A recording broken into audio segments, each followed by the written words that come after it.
Good morning guys, it's Friday, Sunday, worship tayo guys, attend tayo ng service, tapos Christmas party yan. Pinaghandaan ko talaga to, nagpaalam ko guys. Yung paghanda is true pagpaalam, so yun, pinaalam ko talaga to, tapos yun, pumayag si boss, kaya salamat Ginoo. Tara, let's guys, labas na tayo. Waiting tayo ng bus guys, at ready na yung ticket, at may nagmisa doon sa church. Tapos yung weather is ayan, maulap siya na parang umaambon. Ang pangit ng weather, pero okay lang, carry. Tapos wala pang ang bus, yan, carry lang yung weather, maulap na malamig. Ayan, nakababa na ako guys ng first bus na sinakyan ko galing bahay. Nag-aantay naman ako ng bus papuntang church. Dito din ang church sa sentro, pero medyo distansya siya. Paglakarin mo naman, medyo hindi naman siguro abuti ng 1 oras, pero wala tayong magkakita.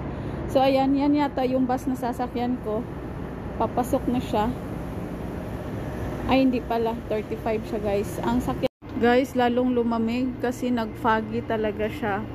Tapos parang humid. Ayan, yung kulay blue na yan guys, yan. Train yan papuntang Athens. Ayan, paalis na yung isa. Train yan pa Athens.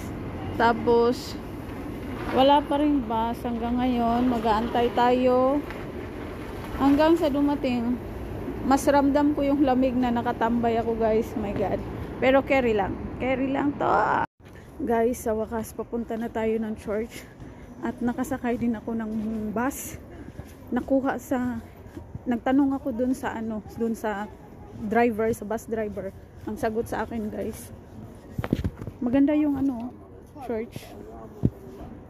Ayan, under construction siya guys. Ayan. So yun nga guys, buti na lang nakuha sa sign language ang bus driver. Kasi nung una tinanong ko siya, sabi niya no English. So trying hard na magkaintindihan kami para makasakay ako ng bus. Ayun, buti na lang may kunting words na ako na naiintindihan sa kanila. Kaya yun, nakasakay tayo ng bus guys. Hindi tayo nakapag-taxi. Sabi kasi nung sister ko sa church, mag-taxi na ako. Ayan guys, kakauwi ko lang, 9:20 na ng gabi, at salamat sa Diyos hindi tayo naligaw kasi guys, nag-iba talaga yung ruta ng bus. 1 buwan na kasi ako higit hindi nakalabas. At saka ayan guys, may gift tayong na-receive. Ito yung sa exchange gift. Ito yung sa mga karapol. Ayan. Ayan. Mayroon tayong order.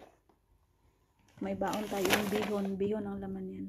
Ayan na guys, binuksan ko na yung sa exchange gift. Ito yung laman, medyas. Ito, request ko to. Tapos, ito dinagdag niya. Tuwang-tuwa naman ako guys. May damit na tayo pang lamig. Tapos, ito yung nabunutan ko sa raffle. Ito yung napanalunan ko sa games. Tamang-tama sa summer. Wala akong tsinelas. Meron na tayong tsinelas. At syempre, ang take home, hindi mawawala. At yung order ko na.